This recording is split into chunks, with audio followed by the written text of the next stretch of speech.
Hello guys, good morning. कैसे हो आप सब? आपका एक बार फिर से स्वागत है आपके अपने चैनल आई विल पर, जिसमें कि हम कर रहे थे इन्वायरमेंट की प्री की टेस्ट सीरीज़ विज़न की। ठीक है, और आज हम आ जाते हैं अपने टेस्ट नंबर सेकंड के पार्ट नंबर 1 पर, जिसमें कि हम 1 से लेके 50 तक क्वेश्चन कराने वाले हैं। अगर आपने पहले टेस्ट की सीरीज़ नहीं देखी है तो आप पहला टेस्ट भी जाके देख सकते हो, उसके दोनों पार्ट आपके आ चुके हैं।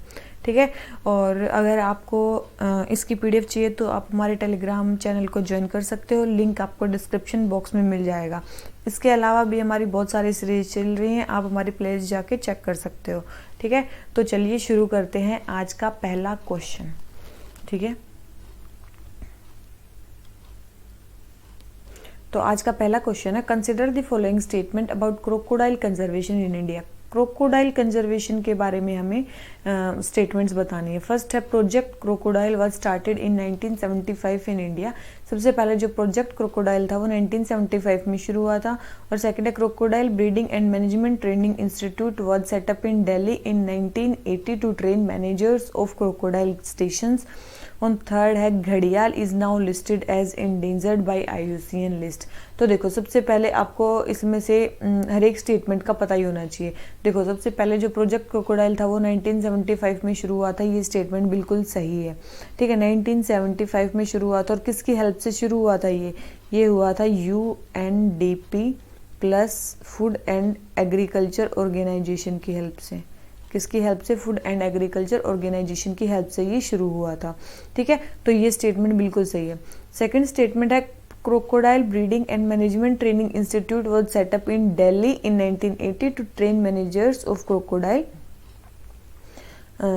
स्टेशंस। ठीक है, तो ये जो ट्रेनिंग इंस्टीट्यूट है, ये ट्रेनिंग इंस्टीट्यूट दिल्ली में सेटअप नहीं किया गया था। ये ट्रेनिंग इंस्टीट्यूट कहाँ पे सेटअप किया गया था? ये ट्रेनिंग एंड मद्रास में। कहाँ पे? मद्रास में ये सेटअप किया गया था। ठीक है, crocodile breeding and management training institute, ना कि दिल्ली में। ठीक है, तो हमारा ये जो सेकंड एंड फोर्थ स्टेटमेंट है ये रॉन्ग हो जाती है। ठीक है, और फर्स्ट स्टेटमेंट हमारी सही है। अब हम देख लेते हैं अपने थर्ड स्टेटमेंट को, तो ये हमारी होगी रॉन्ग। तो थर्ड स्टेटमेंट है, घड़ियाल is now listed as endangered by IUCN list. IUCN list में जो घड़ियाल है उसको इंडेंजर्ड कैटेगरी में डाला गया है। तो ऐसा नहीं है, जो IUCN लिस्ट है उसमें जो घड़ियाल है उसको किस लिस्ट में डाला गया है? उसमें क्रिटिकली इंडेंजर्ड की लिस्ट में डाला गया है। किस में डाला गया? क्रिटिकली इंडेंजर्ड की लिस्ट में डाला गया, ना कि इंडेंजर्ड की लिस्ट में। तो थर्ड स्टेटमेंट भी हमारी रॉन्ग हो जाती है, और थर्ड भी रॉन्ग होती है, तो जो हमारा आंसर आ जाता है वो क्या आ जाता है? C। ठीक है, जो आंसर आ जाता है हमारा आ जाता है C। अब देखो, ये इसमें घड़ियाल बोल रखा है। इंडिया में 3 टाइप के क्रोकोडाइल की स्पीसीज पाई जाती हैं। ठीक है, एक का नाम है मगर, ठीक है, और एक है सॉल्ट वाटर क्रोकोडाइल, ठीक है, और एक है ये घड़ियाल। ठीक है, घड़ियाल क्या होगा? क्रिटिकली इंडेंजर्ड हो गया। जो ये मगर है ये वल्नरेबल कैटेगरी में आता है, और जो ये सॉल्ट वाटर क्रोकोडाइल है ये आता है लिस्ट कंसर्न कैटेगरी में। IUCN की जो है लिस्ट कंसर्न कैटेगरी में आता है।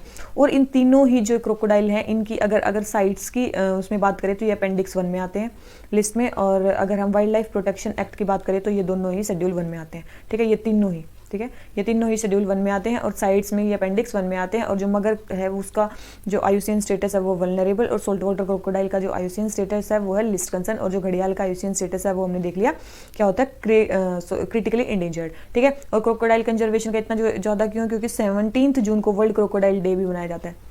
कौन सी जून को? 17 जून को वर्ल्ड क्रोकोडाइल डे भी मनाया जाता है। अब ये तो होगा क्रोकोडाइल कंजर्वेशन के लिए प्रोजेक्ट क्रोकोडाइल। क्या और भी कोई प्रोजेक्ट चल रहे हैं क्रोकोडाइल की कंजर्वेशन के लिए?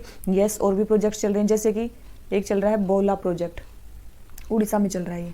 ठीक है, बोला प्रोजेक्ट कहाँ पे चल रहा है? उड़ीसा में। ठीक है, इसके बाद एक है मगर प्रोजेक्ट। ठीक है, एक चल रहा है मगर प्रोजेक्ट, ये कहाँ चल रहा है? ये चल रहा है तिकरपाड़ा में। ठीक है, उसके बाद है घड़ियाल प्रोजेक्ट, सॉरी, ये जो मगर प्रोजेक्ट है ये चल रहा है राम तीर्था में। ठीक है, फिर एक है घड़ियाल प्रोजेक्ट। ठीक है, एक है घड़ियाल प्रोजेक्ट। फिर इसके बाद है एक है कैप्टिव ब्रीडिंग ऑफ क्रोकोडाइल्स। क्या है? एक है कैप्टिव ब्रीडिंग ऑफ क्रोकोडाइल्स। ठीक है, तो ये चल रहा है, ये भी कहाँ चल रहा है? नंदनकानन उड़ीसा में चल रहा है ये भी। ठीक है, नंदनकानन उड़ीसा में। तो ये सारे प्रोजेक्ट्स भी क्रोकोडाइल के कंजर्वेशन के लिए चल रहे हैं। एक प्रोजेक्ट क्रोकोडाइल चल रहा है जो कि 1975 में शुरू हुआ था, UNDP और FAO ने इसको मिलकर शुरू किया था। ठीक है, इसको, ठीक है। तो इसके बाद क्या है, हाँ इसके बाद और क्या क्या चीज़ें हैं, और देखो ये तो क्रिटिकली इंडेंजर्ड में आ गया, ठीक है। इसके बाद एक ये आपने मैनेजमेंट इंस्टीट्यूट भी देख लिया। इसके बाद 5 क्रोकोडाइल सेंचुरीज भी हैं, ठीक है। इंडिया में क्या है, 5 जो है क्रोकोडाइल सेंचुरीज भी है, ठीक है। ये चीज़ याद रखना, 5 क्रोकोडाइल सेंचुरीज भी है। कहाँ कहाँ पे है 5 क्रोकोडाइल सेंचुरी? एक तो है Chambal sanctuary, national Chambal sanctuary, ठीक है। एक तो है national Chambal sanctuary, national Chambal sanctuary आप पीछे लगा लेना, ठीक है। एक है नेशनल चंबल सेंचुरी, एक है कटेरनिया घाट, कटेरनिया घाट सेंचुरी, ठीक है। इसके बाद एक है सतकोशिया गोर्ज वाइल्ड लाइफ सेंचुरी। कौन सी है? एक सतकोशिया गोर्ज वाइल्ड लाइफ सेंचुरी। एक इसके बाद है सोन घड़ियाल वाइल्ड लाइफ सेंचुरी, सोन घड़ियाल वाइल्ड लाइफ सेंचुरी। और इसके बाद है केन घड़ियाल वाइल्ड लाइफ सेंचुरी, केन घड़ियाल वाइल्ड लाइफ सेंचुरी, ठीक है। तो ये सारी 1975 से लेके 1982 के बीच में सेटअप की गई थी 5 क्रोकोडाइल सेंचुरी, ठीक है। चंबल, कटेरिया घाट, सतकोशिया, सोन और केन, ठीक है। ये सारे यहाँ पे क्रोकोडाइल पाए जाते हैं, ठीक है। और इंडिया में 16 क्रोकोडाइल रिहैब सेंटर भी बने हुए हैं। कितने? 16, ठीक है। याद रखना 16 क्रोकोडाइल रिहैब सेंटर भी बने हुए हैं इंडिया में। तो ये सारी हमारा क्वेश्चन के बारे में हो गया। प्रोजेक्ट क्रोकोडाइल, क्रोकोडाइल की कंजर्वेशन के बारे में देख लिया, उनके आईयूसीएन स्टेटस देख लिया, किस किस सेंचुरी में पाए जाते हैं, हमने वो भी देख लिया है, ठीक है। तो हमारा जो फर्स्ट क्वेश्चन होता है वो हो जाता है कंप्लीट। अब आ जाते हैं अपने सेकेंड नंबर क्वेश्चन पे। सेकेंड क्वेश्चन क्या बोलता है?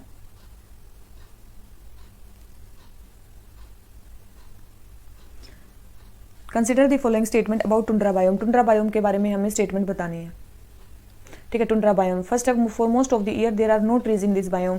ज़्यादातर साल के मतलब मोस्ट ऑफ द ईयर में यहाँ पे कोई ट्रीज नहीं होते। सेकंड है the reptiles and amphibian species are few in number. Reptile और एम्फीबियन की स्पीसीज कुछ ही नंबर में। और most of the animal exhibit the presence of thick cuticle and epidermal hair और फर। और ज़्यादातर जो एनिमल्स हैं वो वहाँ उन पे क्या है, थिक क्यूटिकल है और एपिडर्मल हेयर है और फर है उनके ऊपर, ठीक है। तो आपने टुंड्रा बायोम के बारे में तो सुना ही होगा। टुंड्रा बायोम का दूसरा नाम क्या है? Treeless polar desert. क्या बोलते हैं इसको? ट्रीलेस पोलर डेजर्ट, ठीक है। इसको ट्रीलेस पोलर डेजर्ट भी बोला जाता है, इसीलिए for most of the year there are no trees. ये स्टेटमेंट बिल्कुल सही है। फिर सेकंड है reptiles and amphibian species are few in number. बिल्कुल यहाँ पे रेप्टाइल और एम्फीबियन की स्पीसीज बहुत ही कम पाई जाती है, क्योंकि यहाँ पे जो रीजन होता है वो क्या रहता है? परमाफ्रोस्ट रहता है। क्या रहता है? परमाफ्रोस्ट रीजन रहता है यहाँ पे वोल ऑफ द ईयर। फिर थर्ड है most of the animals exhibit the presence of thick cuticle. यहाँ पे थिक क्यूटिकल होती है और एपिडर्मल हेयर होते हैं और फर होते हैं, ठीक है। तो ये स्टेटमेंट भी हमारी क्या है? बिल्कुल सही है, ठीक है। तो ये स्टेटमेंट भी सही है। तो तीनों ही स्टेटमेंट हमारी सही है, तो इसका आंसर क्या आ जाता है? बी आ जाता है, ठीक है। तो हमने बता दिया कि जो टुंड्रा बायोम है वहाँ पे ट्रीलेस पोलर डेजर्ट भी बोलते हैं इसको। और ग्रोइंग सीजन तो यहाँ पे बहुत छोटा होता है। और आपको पता होगा कि जो टुंड्रा है वो भी 2 टाइप्स के उसमें बटा हुआ है। एक होते हैं आर्कटिक टुंड्रा, मतलब जो आर्कटिक सर्कल के ऊपर होता है जो डेजर्ट। और एक होता है एल्पाइन टुंड्रा, जो माउंटेन्स एरिया में जो टुंड्रा टाइप वेजिटेशन पाई जाती है उसको बोलते हैं एल्पाइन टुंड्रा। एल्पाइन टुंड्रा का बेस्ट एग्जाम्पल दे सकते हो तिब्बतन प्लेट्यू, ठीक है। तिब्बतन प्लेट्यू वहाँ का ही है। और फिर आप देखोगे कि यहाँ पे रेप्टाइल्स और इनकी बहुत ही कम वो होती है। सोइल जो होती है हमेशा क्या रहती है? फ्रोजन रहती है। केवल थिन लेयर होते हैं यहाँ पे न्यूट्रिएंट्स की, बहुत ज़्यादा यहाँ पे न्यूट्रिएंट्स नहीं पाए जाते हैं सोइल में, ठीक है।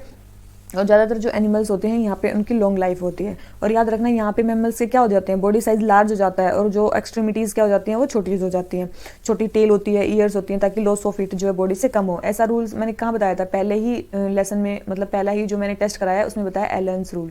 एलेंस रूल होता है ये, जहाँ पे एक्सट्रीमिटीज़ क्या होती हैं? छोटीज़ होती हैं। एक्सट्रीमिटीज़ हैं हीट लॉस को कम करने के लिए, फॉर रिड्यूसिंग हीट लॉस, ठीक है, वो कम होती है, उसको बोलते हैं एलेंस रूल, ठीक है। तो ये चीज़ याद रखना। तो हमारी जो टुंड्रा बायोम है इसके बारे में ये भी क्वेश्चन हो जाता है कंप्लीट। आ जाते हैं क्वेश्चन नंबर 3 पे। क्या बोलता है? Which of the following statement is not correct. हमें करेक्ट नहीं बतानी, मतलब कौन सी स्टेटमेंट गलत है वो बतानी है। किसके बारे में? इकोटोन के बारे में। सबसे पहले है it is zone where 2 communities meet and integrate. सबसे पहले इकोटोन क्या होता है? इको मतलब टोन मतलब जहाँ पे मिलते हैं दो, जहाँ पे इको सिस्टम मिलते हैं उनको बोलते हैं इकोटोन, ठीक है। तो यस, यहाँ पे 2 कम्युनिटीज मीट करते हैं, इंटीग्रेट करते हैं। सब सेकंड बोल रखिए a grassland is an ecotone between marine and terrestrial ecosystem. देखो ग्रासलैंड एक इकोटोन होता है, लेकिन ये मेराइन और टेरेस्ट्रियल के बीच में नहीं होता है, ठीक है। ग्रासलैंड किस किस के बीच में होता है? फॉरेस्ट और डेजर्ट के बीच में होता है। किसके बीच में होता है ये? फॉरेस्ट और डेजर्ट के बीच में होता है, ना कि मैरीन और टेरेस्ट्रियल के बीच में होता है। ठीक है, तो ये सेकंड स्टेटमेंट क्या होगी हमारी, रॉन्ग होगी। थर्ड है it has far greater productivity than the individual natural system, बिल्कुल ये भी सही है। थर्ड है, फोर्थ है चेंजेस इन पॉपुलेशन और community structure is observed in this region, yes ये भी सही है कि यहाँ पे पॉपुलेशन में चेंज होता है, और अगर यहाँ पे पॉपुलेशन में चेंज होता है तो उसको एज इफेक्ट भी बोलते हैं, उसको क्या बोलते हैं, पॉपुलेशन और स्पीसीज में जब चेंज होता है उसको एज इफेक्ट भी बोला जाता है। ठीक है, तो ये भी हो गया हमारा, ये भी हो गया, तो इसमें सेकंड स्टेटमेंट जो होगी ये होगी हमारी रॉन्ग। अब जो ग्रासलैंड होता है अगर वो फॉरेस्ट और डेजर्ट के बीच में होता है तो और भी कोई सिस्टम होंगे जो किसी किसी के बीच में होंगे, जैसे एक होती है एस्चुअरी, एस्चुअरी ये किस किस के बीच में होती है, ये होती है फ्रेश वाटर और सोल्ट वाटर के बीच में, किसके बीच में होती है, fresh water and salt water के बीच में होती है ये। ठीक है, इसके बाद होती है रिवर बैंक, या फिर आप मार्शेस बोल सकते हो, मार्शलैंड, मार्शलैंड ड्राई और वेट के बीच में होती है, ड्राई एंड वेट के बीच में होती है। फिर एक होती है मैरीन एंड टेरेस्ट्रियल के बीच में क्या होते हैं, मैरीन एंड टेरेस्ट्रियल के बीच में क्या होते हैं, मैरीन एंड टेरेस्ट्रियल में होते हैं मैनग्रोव्स, क्या होते हैं, मैनग्रोव्स। ठीक है, तो ये चीज़ें छोटी मोटी हैं, थोड़ी सी इनको याद रखना। ठीक है, तो एस्चुअरी किस किस के बीच में होती है, मार्शलैंड किस किस के बीच में होती है, और मैनग्रोव्स किस किस के बीच में होती है, और आपने देख लिया ग्रासलैंड किस किस के बीच में होता है। ठीक है, तो इकोटोन आपने देख लिया, एक जोन ऑफ जंक्शन होता है या फिर ट्रांजिशन एरिया होता है दो बायोम्स के बीच में। ठीक है, तो ये क्वेश्चन हो जाता है आपका कंप्लीट। अब आ जाते हैं क्वेश्चन नंबर 4 पे। 4 क्या बोलता है, which of the following Indian Ramsar sites are human made, human made wetlands हमें बताने हैं कौन कौन से हैं। ठीक है, ह्यूमन मेड हमें वेटलैंड बताने हैं कौन कौन से हैं। तो देखो पोंग डैम लेक, नांदुर महादेश्वर और थोल लेक, याद रखना ये तीनों ही जो है ये ह्यूमन मेड वेटलैंड्स हैं, तीनों ही क्या है, ये ह्यूमन मेड वेटलैंड्स हैं। ठीक है, पोंग डैम कहाँ पे है, पोंग डैम कहाँ पे है, हिमाचल प्रदेश में, कहाँ पे है, हिमाचल प्रदेश में पोंग डैम। नांदुर महादेश्वर कहाँ पे है, महाराष्ट्र में। ठीक है, महाराष्ट्र में, महाराष्ट्र की पहली रामसर साइट है ये, महाराष्ट्र की क्या है, फर्स्ट रामसर साइट है। उसके बाद अगर आप थोल लेक की बात करो, थोल लेक कहाँ पे है, गुजरात में, थोल लेक कहाँ पे है, गुजरात में। तो ये सारी ही क्या है, ह्यूमन मेड वेटलैंड्स हैं, और आपने इनके देख लिया। और महाराष्ट्र की पहली जो रामसर साइट है वो है नांदुर महादेश्वर। ठीक है, तो तीनों ही ह्यूमन मेड है, तो आंसर क्या आ गया, डी। ठीक है, आंसर क्या आ जाता है इसका, डी। अब आ जाते हैं क्वेश्चन नंबर 5 पे। क्या बोलता है, व्हेन ए रिसर्चर और research organisation take biological resources without official sanction largely from less affluent countries और marginalised countries, it is refers to, इसको क्या बोला जाता है, जब कोई रिसर्च या रिसर्च ऑर्गेनाइजेशन कोई बायोलॉजिकल रिसोर्सेज लेती है बिना ऑफिशियल सैंक्शन के, मेन चीज़ क्या है, विदाउट ऑफिशियल सैंक्शन, और जो लेस एफ्लुएंट कंट्रीज थे, तो इसको क्या बोला जाता है, इसी को तो बायोपायरेसी बोला जाता है। क्या बोला जाता है इसको, बायोपायरेसी। पिछली बार बताया था बायो प्रोस्पेक्टिंग, जहाँ पे रिसर्च के लिए मटेरियल ढूंढा जाता है। ठीक है, बायो पेटेंट मतलब उसका पेटेंट करा लेना को बायो पेटेंट बोलते हैं, और बायोपायरेसी मतलब उनका इलीगल यूज़ करना, और जो लोकल कम्युनिटीज़ हैं उनको कोई फ़ायदा ना देना उस नॉलेज का, उसको बोलते हैं बायोपायरेसी। ठीक है, नॉलेज का बिना बताए यूज़ करना। ठीक है, तो ये हो गया हमारा बायोपायरेसी। आ जाते हैं क्वेश्चन नंबर 6 पे। Which of the following wetlands of north east India are included in Ramsar list of wetland, हमें बताना है कि रामसर लिस्ट ऑफ वेटलैंड में नॉर्थ ईस्ट के कौन से, देखो याद रखना नॉर्थ ईस्ट के 3 ही वेटलैंड्स हैं जो रामसर लिस्ट ऑफ वेटलैंड्स में इंक्लूड किए गए हैं। ठीक है, कहाँ के, नॉर्थ ईस्ट के, कितने हैं, 3 हैं। कौन से हैं, 3 है, कौन कौन से हैं, तो देखो एक मानस नहीं, एक तो दीपोर बैल है, एक रुद्र सागर है, और एक है लोकटक लेक। क्या है, एक है लोकटक लेक। ठीक है, याद रखना ना, काजीरंगा है। अब ये दीपोर वैली ये कहाँ पे है, असम में है। ठीक है, ये रुद्र सागर लेक ये कहाँ पे है, ये है त्रिपुरा में। और ये लोकटक लेक कहाँ पे, मणिपुर में। लोकटक के लेक के बारे में तो आपने और भी सुना होगा। लोकटक लेक में यहीं पे एक ओनली फ्लोटिंग नेशनल पार्क भी पाया जाता है, जिसको बोलते हैं Keibul Lamjao national park, Keibul Lamjao national park. और यहीं पे एक टाइप की वो भी पाई जाती है जिसको क्या बोलते हैं, फुमडिस। क्या पाई जाती है यहाँ पे, यहीं पे एक टाइप की वो भी पाई जाती है, फुमडिस वेजिटेशन या जो पाई जाती है। ठीक है, तो आपने दीपोर बैल देख लिया। ठीक है, ये असम में पाया जाता है। 2002 में इसको रामसर साइट घोषित किया गया था। ठीक है, और ये आपने देख लिया। हाँ, और एक मणिपुर का स्टेट एनिमल के लिए भी बहुत ज़्यादा फेमस है ये वाला जो नेशनल पार्क है ना, Keibul Lamjao national park Loktak lake में, एक एनिमल के लिए भी बहुत ज़्यादा फेमस है जिसको बोलते हैं संगाई, संगाई या फिर ब्राउन एंटिलियर डियर। क्या है इसी को और क्या बोलते हैं, ब्राउ एंटिलियर्ड डियर भी इसको बोलते हैं, जो कि इंडेंजर्ड कैटेगरी में आता है। ठीक है, इसके लिए भी ये काफ़ी ज़्यादा फेमस है। ठीक है, तो लोकटक लेक देख लिया आपने कहाँ पे, मणिपुर में। रुद्र सागर लेक कहाँ पे, त्रिपुरा में। रुद्र सागर लेक का दूसरा नाम भी है, क्या है इसका नाम है, ट्वीजी लिकमा। ठीक है, ट्वीजी लिकमा है इसका नाम, रुद्र सागर लेक का सेकंड नेम। ठीक है, तो ये क्वेश्चन हो गया हमारा। तो इसमें क्या हो गया, एक तो दीपोर बैल है हमारा नॉर्थ ईस्ट में रामसर साइट में, एक रुद्र सागर लेक है, और एक क्या है हमारा लोकटक लेक। तो अब देख लो इनमें कौन कौन सा है, दीपोर बैल एंड ये 2 और 4 ओनली, तो 2 और 4, तो आंसर क्या आ गया इसका, डी। ठीक है, आंसर क्या आ गया डी। अब आ जाते हैं क्वेश्चन नंबर 7 पे। क्या बोलता है प्रोटेक्टेड एरिया और कौन सी रिवर पे हमें ये बताना है। तो सबसे पहले बोल रखा है मानस नेशनल पार्क है, कौन सी पे है, तो याद रखना ये बराक रिवर नहीं, यहीं से मानस रिवर फ्लो करती है। ठीक है, याद रखना। पन्ना केन से, बिल्कुल यहाँ से पन्ना नेशनल पार्क से कौन सी केन रिवर फ्लो करती है। पापीकोंडा नेशनल पार्क, जो पापीकोंडा नेशनल पार्क है यहाँ से कौन सी रिवर फ्लो करती है, यहाँ से रिवर गोदावरी फ्लो करती है, ना कि कृष्णा। कौन सी है, यहाँ से रिवर गोदावरी फ्लो करती है। ठीक है, उसके बाद आ जाता है हमारा साइलेंट वैली नेशनल पार्क। ठीक है, साइलेंट वैली नेशनल पार्क यहाँ से कौन सी, यहाँ कावेरी पास करती है, नहीं, यहाँ से कुंती पूजा रिवर डिवाइड करती है इस पार्क को, मतलब कुंती पूजा, KUNTIPUZHA। ठीक है, तो ये कुंती पूजा यहाँ से फ्लो करती है, ना कि ये वाली फ्लो करती है। तो ये हमारा ये भी क्वेश्चन, ये भी जो ऑप्शन है ये गलत हो जाता है। तो हमारा फोर्थ ऑप्शन तो गलत है, साइलेंट वैली नेशनल पार्क से ये नहीं होता, तो आंसर क्या आ गया बी, ओनली पन्ना नेशनल पार्क से केन पास करती है, यही ऑप्शन ठीक है। ठीक है, देखो अगर आपको कुछ भी याद नहीं ना किस नेशनल पार्क से कौन सी पास करती है, तो अब जो नेशनल पार्क आ रहे हैं आप उनको भी चेक कर सकते हो। ठीक है, केवल उनको याद कर लो, आप नेक्स्ट टेस्ट में जाओगे आपको कुछ बेसिक्स याद होंगे, मतलब जैसे कि पिछले टेस्ट में कुछ आए होंगे, इस टेस्ट में कुछ आए हैं, तो आप बस इनको याद कर लो, आगे का आप एलिमिनेशन मेथड से उनको कर लोगे। ठीक है, तो जो अभी आते जा रहे हैं उनको कर लो, और आपको मैक्सिमम फायदा तभी होगा जब आप वीडियो पोस्ट करोगे, अपना जो मार्किंग है उसको खुद करोगे और उसके बाद आप आंसर देखोगे। ठीक है, तभी आपको इसका मैक्सिमम फायदा होगा। अब आ जाते हैं क्वेश्चन नंबर 8 पे। Consider the following statement with respect to differences between pioneer community and climax community. Pioneer और क्लाइमेक्स कम्युनिटी के बीच में बताना है। पोइनर कम्युनिटी क्या होती है, जो भी किसी इकोलॉजिकल सक्सेशन में सबसे पहली जो कम्युनिटी बनती है उसको बोलते हैं पोइनर कम्युनिटी, और क्लाइमेक्स क्या होती है जो सबसे लास्ट में बनती है। अब सबसे पहले है कि growth rate in pioneer community is lower than climax community. देखो ग्रोथ रेट जो होता है पाइनर कम्युनिटी का वो कम होता है क्लाइमेक्स कम्युनिटी से। तो देखो ग्रोथ रेट जो होता है ना वो पाइनर कम्युनिटी में क्या होता है, रैपिड होता है, याद रखना, लोअर नहीं होता, क्या होता है, रैपिड होता है। तो फर्स्ट स्टेटमेंट होगी हमारी रॉन्ग, क्योंकि जो पाइनर कम्युनिटी है वो बहुत जल्दी बढ़ेगी। क्लाइमेक्स में क्या होता है, क्लाइमेक्स आ जाता है, अब वो मतलब उसका रेट ऑफ जो ग्रोथ है वो कम हो जाता है।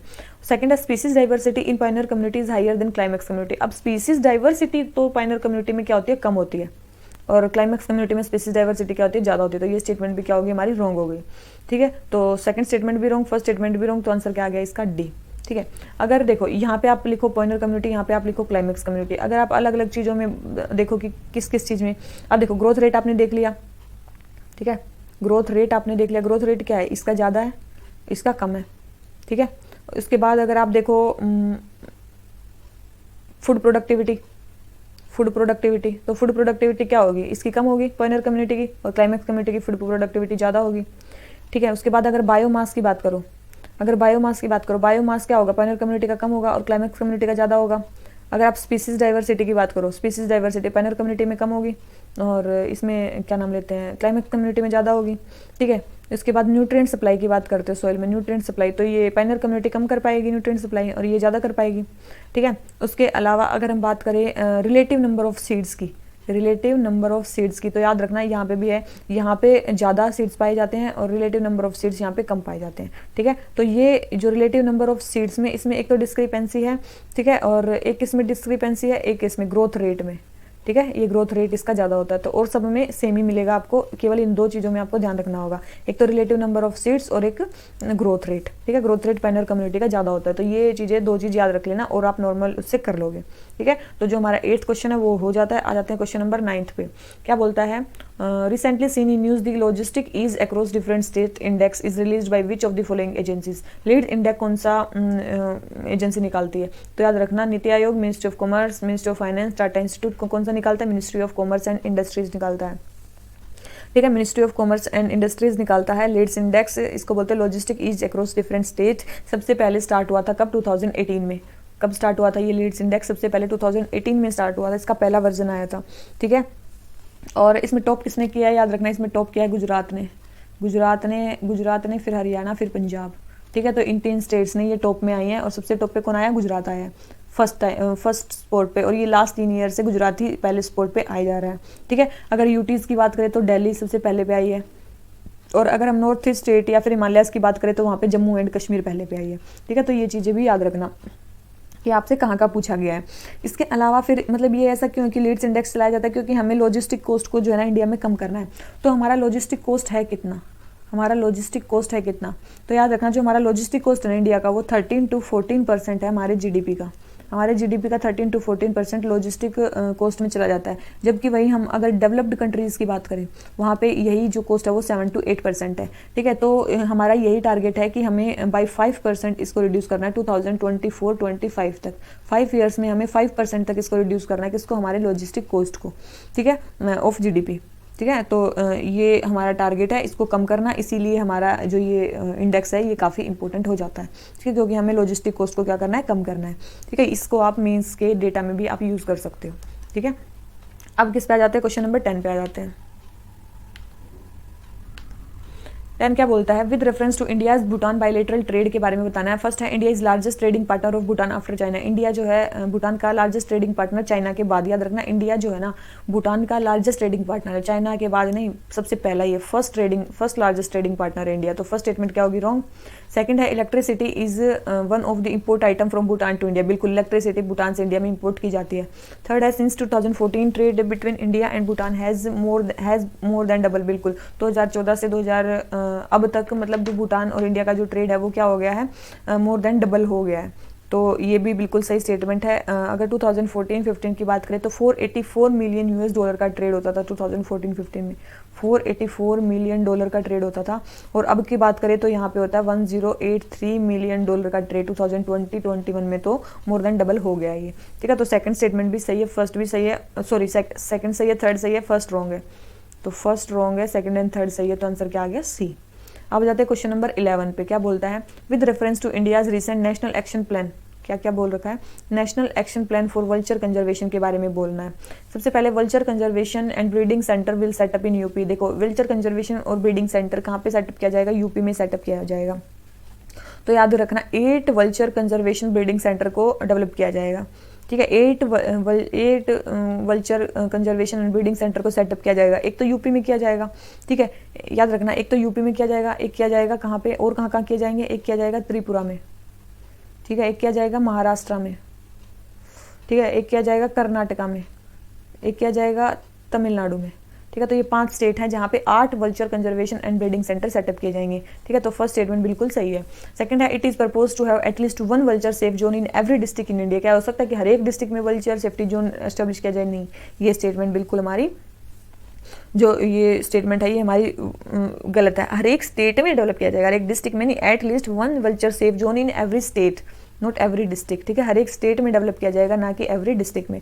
ठीक है, तो सेकंड स्टेटमेंट हमारी रॉन्ग हो जाती है, ए हमारी करेक्ट है, तो आंसर जो हो जाता है वो हो जाता है हमारा ए। ठीक है, ठीक है, और मेन इसमें क्या है, जो ये national action plan for vulture conservation है ये इंडिया में अभी चलाया 2020 से 2025 के बीच का हमारा एक्शन प्लान है ये। ठीक है, इसमें क्या है, मेन जो एक मतलब एक ड्रग होती है जो मतलब वल्चर को डिस्ट्रॉय करने में ज़्यादा मतलब वो है, मतलब जिसका सबसे ज़्यादा कारण से वल्चर की डेथ होती है वो है डिक्लोफिनेक। ठीक है, वो क्या है, डिक्लोफिनेक मेन इसको रिड्यूस करना है। ठीक है, इसके यूज़ को कम करना है। ये मेनली ये क्या है, ये एक वही है ड्रग है, ये non steroidal anti inflammatory drug है। कौन सी है ये, sorry, non steroidal anti inflammatory drug है ये। ठीक है, तो इसके यूज़ को कम करना है ताकि वल्चर को हम कंजर्व कर सकें, और ये सारे ब्रीडिंग सेंटर वहाँ पे बनाए जाएंगे। और याद रखना 4 रेस्क्यू सेंटर भी प्रपोज किए गए हैं। क्या है, 4 रेस्क्यू सेंटर, ये तो ब्रीडिंग सेंटर हो गए, 4 रेस्क्यू सेंटर भी बनाए जाएंगे। रेस्क्यू सेंटर कहाँ कहाँ पे बनाए जाएंगे, एक रेस्क्यू सेंटर होगा भोपाल।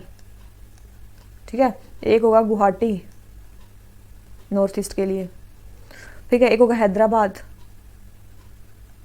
और अगर हम नॉर्थ इंडिया की बात करें एक होगा पिंजौर। नॉर्थ इंडिया की बात करें तो यहाँ क्या होगा, पिंजौर। ये 4 जो है ये रेस्क्यू सेंटर सेटअप किए जाएंगे, ये प्रपोज किए गए हैं। ठीक है, तो ये 4 रेस्क्यू सेंटर वल्चर कंजर्वेशन के लिए सेटअप किए जाएंगे, और 8 वल्चर कंजर्वेशन और ब्रीडिंग सेंटर एस्टेब्लिश किए जाएंगे। ठीक है, और चीज़ें आपने देख ही ली हैं सारी। इंडिया में 9 टाइप के वल्चर्स पाए जाते हैं। एक और चीज़ याद रखना, इंडिया में कितने टाइप के वल्चर्स पाए जाते हैं, 9 टाइप के वल्चर्स पाए जाते हैं। उसमें से 3 जो हैं वो क्रिटिकली इंडेंजर्ड कैटेगरी में आते हैं, और उस 3 वल्चर्स में से जो क्रिटिकली इंडेंजर्ड में आते हैं, याद रखना उनके नाम याद रखना। एक तो है ओरिएंटल वाइट बैक्ड वल्चर। ठीक है, ओरिएंटल वाइट बैक्ड वल्चर। एक है सिलेंडर बिल्ड वल्चर, और एक है लॉन्ग बिल्ड वल्चर।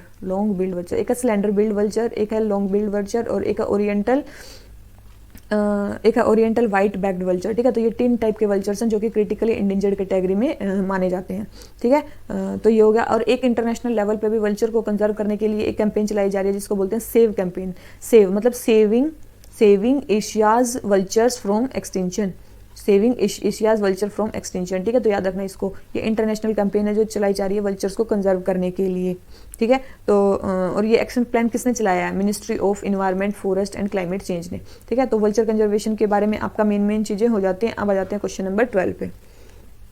क्या बोलता है? हमें एनर्जी फ्लो के बारे में बताना है इकोसिस्टम में। सबसे पहले plant capture more than 50% of energy of the incident sunlight that falls on them. याद रखना कि जितनी भी इंसिडेंट सनलाइट होती है ना उसका लेस देन 50%, कितना? लेस देन 50% होती है फोटोसिंथेटिकली एक्टिव रेडिएशन। और उसका भी जितना मतलब वो भी जो प्लांट पे पड़ती है उसका जो प्लांट है वो कितना कैप्चर करते हैं? ओनली 1%। कितना करते हैं? ओनली 1% उसका प्लांट कैप्चर करते हैं। तो पहले स्टेटमेंट रॉन्ग होगी, इसने बोला प्लांट कैप्चर मोर देन 50%, नहीं, पड़ती ही उस पे लेस देन 50% है फोटोसिंथेटिकली एक्टिव रेडिएशन, और उसमें से भी जो प्लांट है वो ओनली 1% कैप्चर करते हैं अपनी फोटोसिंथेसिस के लिए, ठीक है। तो सेकंड है energy pyramid is always upright. ये बिल्कुल सही स्टेटमेंट है क्योंकि one trophic level to other trophic level में क्या होता है? एनर्जी रिड्यूस होती है, ठीक है। और थर्ड है the number of trophic level in an ecosystem is independent of amount of energy lost in each trophic level. कैसा हो सकता है कि एनर्जी पे डिपेंड ना करे ट्रॉपिक लेवल का नंबर, जैसे जैसे एनर्जी रिड्यूस हो जाएगी ट्रॉपिकल लेवल का नंबर भी तो रिड्यूस होता जाएगा। तो ये स्टेटमेंट भी हमारी, थर्ड स्टेटमेंट भी हमारी रॉन्ग हो जाती है। तो हमारी केवल और केवल कौन सी स्टेटमेंट सही है? सेकंड स्टेटमेंट सही है। तो जो इसका आंसर आ गया वो क्या आ गया? बी, ठीक है। अब आ जाते हैं क्वेश्चन नंबर 13 पे। यूनेस्को क्रिएटिव सिटीज नेटवर्क के बारे में बताता है। यूनेस्को क्रिएटिव सिटीज नेटवर्क के बारे में बताना है। सबसे पहले है it was created to promote cooperation among cities that has identified creativity as a strategic factor for sustainable urban development. ये स्टेटमेंट बिल्कुल सही है। सस्टेनेबल अर्बन डेवलपमेंट के लिए कोऑपरेशन के लिए ये चलाया गया है। और मेन इसमें कौन से SDG गोल को कंप्लीट किया जाएगा? SDG गोल 11 को इसमें कंप्लीट किया जाएगा। SDG गोल 11 हमारा क्या है? सस्टेनेबल सिटीज एंड कम्युनिटीज का। क्या है? सस्टेनेबल सिटीज एंड कम्युनिटीज का है, ठीक है। सस्टेनेबल सिटीज एंड कम्युनिटीज का है हमारा ये। और ये किसने चलाया? यूनेस्को ने। आपको पता ही होगा यूनेस्को कब सेटअप किया गया था? 1945 में। इसके हेडक्वार्टर कहाँ पे है? पेरिस, फ्रांस में है। और ये UN की क्या है? स्पेशलाइज्ड एजेंसी है, ठीक है। उसके बाद इसके और भी बहुत सारे ये एक प्रोग्राम हो गया, इसके और भी बहुत सारे प्रोग्राम चलते हैं, जैसे कि मैन एंड बायोस्फीयर प्रोग्राम हो गया, वर्ल्ड हेरिटेज प्रोग्राम हो गया, इसके अलावा Atlas of world languages in danger, मतलब क्या है? Atlas of world languages in danger, ठीक है। तो ये हो गया। ये 3 टाइप के क्या चलाए जाते हैं? वो चलाए जा रहे हैं, प्रोग्राम्स चलाए जा रहे हैं। यूनेस्को रिपोर्ट्स भी काफ़ी निकालता है, जैसे कि यूनेस्को साइंस रिपोर्ट हो गई एक। तो यूनेस्को की अगर बात करें तो यूनेस्को साइंस रिपोर्ट, ठीक है। इसके अलावा ग्लोबल एजुकेशन मॉनिटरिंग रिपोर्ट, ठीक है। ये रिपोर्ट्स हो गई। आप एक नोट्स बना लेना इनके, ठीक है, जो मैं बोल रही हूँ, ठीक है। और इसके अलावा अगर हम एक और रिपोर्ट की बात करें वो है state of education report for India. क्या है? State of education report for India. तो ये 3 टाइप की ये रिपोर्ट यहाँ पे की जाती है, ठीक है। तो ये यूनेस्को का मैंने आपको बता दिया। तो ये पहला बिल्कुल सही है, यूनेस्को ने ये प्रोग्राम शुरू किया है। और यूनेस्को जो था वो कब बना था? 1945 में पेरिस में UN ने बनाया था। ये सब चीज़ें। और यूनेस्को का क्रिएटिव सिटी नेटवर्क है, ये प्रोग्राम कब चला था? क्रिएटिव सिटी नेटवर्क ये चला था 2004 में। ये कब चला था? 2004 में, ठीक है। तो हमारा फर्स्ट स्टेटमेंट होगी सही। सेकंड है at present only Hyderabad, Jaipur and Srinagar are part of UCCN from India. नहीं, ऐसा नहीं है। हैदराबाद भी है, जयपुर भी है, श्रीनगर भी है, 3 सिटीज और भी है। कौन सी? मुंबई, एक तो मुंबई है फिल्म्स के लिए, एक चेन्नई है और एक है श्रीनगर तो हो गया। मुंबई, चेन्नई और वाराणसी, ठीक है। वाराणसी 6 सिटीज़ हैं जो हमारी इसमें हैं, ठीक है, इस इंडेक्स में हमारी हैं, ठीक है। तो ये चीज़ याद रखना। और ये सारी अलग अलग कैटेगरी में है। जैसे कि अगर हम हैदराबाद की बात करें तो ये गैस्ट्रोनॉमी में है, ठीक है। जयपुर की बात करें तो जो हमारा जयपुर है ये क्राफ्ट एंड फोक आर्ट में है। श्रीनगर है, Srinagar craft and folk art में है। जो मुंबई है वो हमारा फिल्म्स में है। उसके बाद जो हमारा चेन्नई है वो है हमारा म्यूज़िक में। और उसके बाद वाराणसी है, वाराणसी हमारा म्यूज़िक में, ठीक है। तो ये सारी चीज़ें हो जाती है हमारी कंप्लीट। इसका आंसर क्या हो गया? मतलब एट प्रेजेंट ओनली। तो ये भी स्टेटमेंट हमारी होगी रॉन्ग। तो फर्स्ट स्टेटमेंट है करेक्ट। तो आंसर क्या आ गया? ए, ठीक है। आंसर क्या आ गया? ए। तो हो गया हमारा 13 क्वेश्चन। आ जाते हैं क्वेश्चन नंबर 14 पे। With reference to revise prompt corrective action framework of reserve bank of India that will be applicable from January 2022, consider the following statement. सबसे पहले है prompt corrective action exclude small financial banks, payment bank from its purview, also regional rural banks.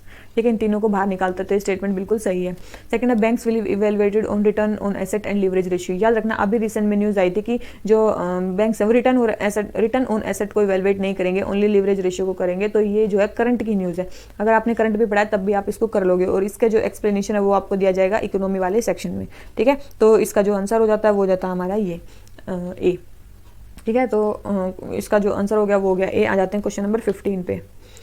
It is Earth's most severe extinction event with up to 96% of all marine species and 70% of terrestrial vertebrate species becoming extinct. Only mass extinction of insect, इसको great dying भी बोलते हैं। तो ये कौन सा है? तो देखो याद रखना, अभी तक 5 हुए हैं, अभी 6 मास एक्सटिंक्शन चल रहा है। Ordovician, Devonian, pertussis, Triassic, Permian, Triassic और क्रिटेशियन, ये हैं सीक्वेंस जो भी हमारी मास एक्सटिंक्शन हुए हैं। ठीक है, तो इसमें से जो बीच वाला है इसको बोलते हैं ग्रेट डाइंग। ठीक है, इसको बोलते हैं ग्रेट डाइंग। इसमें सबसे ज़्यादा इंसेक्ट्स का वो हुआ था, 96% मेराइन स्पीसीज वो चली गई थी, तो यही है। तो इसको कौन सा बोलते हैं? Permian Triassic extinction event. ठीक है, और अगर सीक्वेंस बोले तो ये वाली सीक्वेंस है। ठीक है, ये वाली हमारी सीक्वेंस है। ऑर्डोविशियन साइलुरियन मास एक्सटेंशन, फिर है हमारा डेवोनियन मास एक्सटेंशन, उसके बाद है परमियन ट्रियासिक मास एक्सटिंक्शन, और उसके बाद है हमारा ये ट्रियासिक जुरासिक एक्सटिंक्शन, और उसके बाद है क्रिटेशियस प्लेओसिन इवेंट। ठीक है, तो ये सारे एक्सटिंक्शन है हमारे। तो हमारा क्वेश्चन नंबर 15 जो है वो भी कंप्लीट हो जाता है। आ जाते हैं क्वेश्चन नंबर 16 पे। वाइल्ड लाइफ सेंचुरी और स्टेट बतानी है। सबसे पहले आ जाती है हमारी तीर्थान वाइल्ड लाइफ सेंचुरी।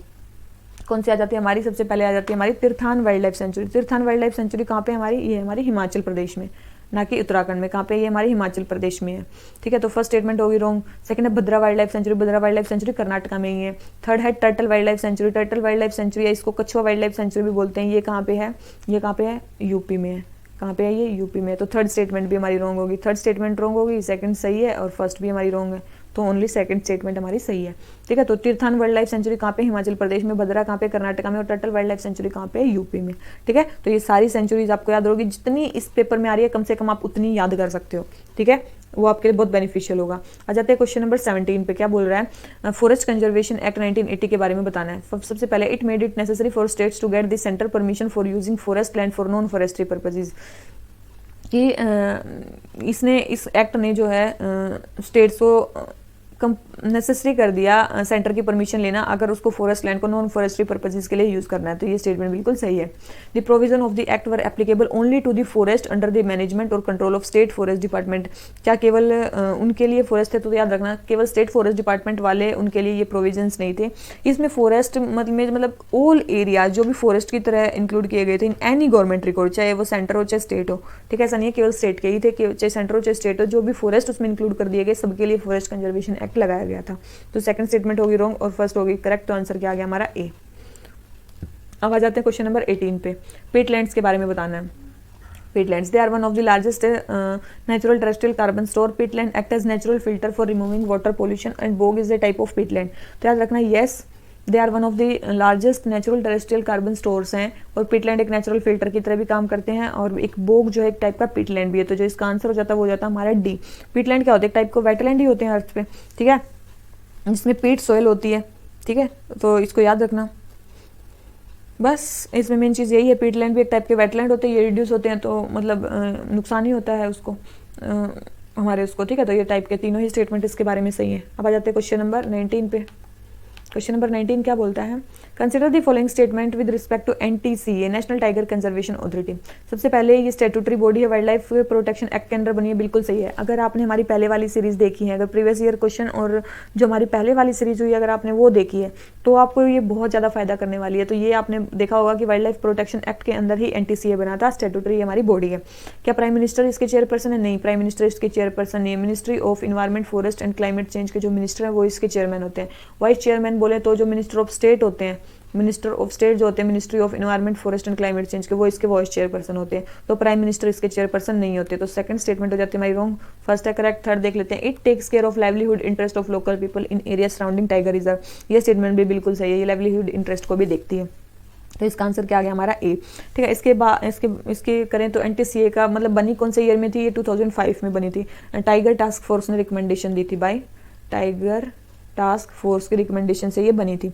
ठीक है, इसके अलावा अगर हम बात करें कि कौन सा वो चल रहा है, हाँ कौन से मिनिस्ट्री के अंदर है, तो ministry of environment forest and climate change के अंडर ये चल रहा है। इसके अलावा टाइगर को प्रोजेक्ट कंजर्व करने के लिए और भी प्रोजेक्ट चल रहे हैं, जैसे कि प्रोजेक्ट टाइगर।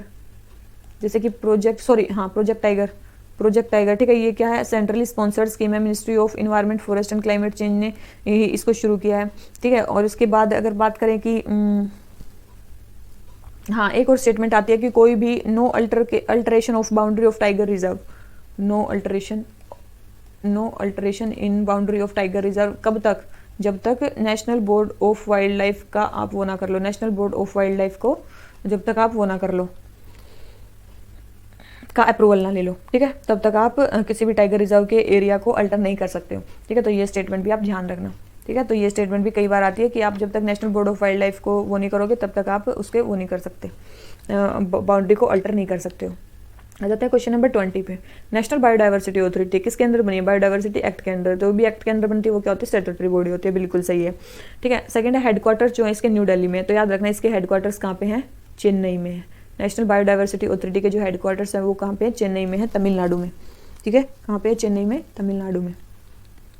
ठीक है, बायोडाइवर्सिटी एक्ट के बारे में आपको पता चल गया होगा, बायोडाइवर्सिटी को कंजर्व करने के लिए ये एक्ट बनाया गया, नेशनल बायोडाइवर्सिटी एक्ट। ठीक है, और बायोडाइवर्सिटी एक्ट के अंदर और कौन से एक्ट बनाए गए हैं, बायोडाइवर्सिटी हेरिटेज साइट। याद रखना बायोडाइवर्सिटी एक्ट के अंदर एक और साइट बनाई गई है, biodiversity heritage site, biodiversity act के अंडर ही बनाया गया है। तो इसका जो आंसर हो गया क्या हो गया, ए, क्योंकि सेकंड स्टेटमेंट जो है वो हमारी रॉन्ग है, तो इसका भी आंसर क्या हो गया, ए। और जो इसके जितने भी मेंबर्स होते हैं नेशनल बायोडाइवर्सिटी अथॉरिटी में, जितने भी मेंबर्स होते हैं उनको कौन अपॉइंट करता है, सेंट्रल गवर्नमेंट। कौन अपॉइंट करती है उनको, सेंट्रल गवर्नमेंट अपॉइंट करती है। ठीक है, इस चीज़ को याद रखना।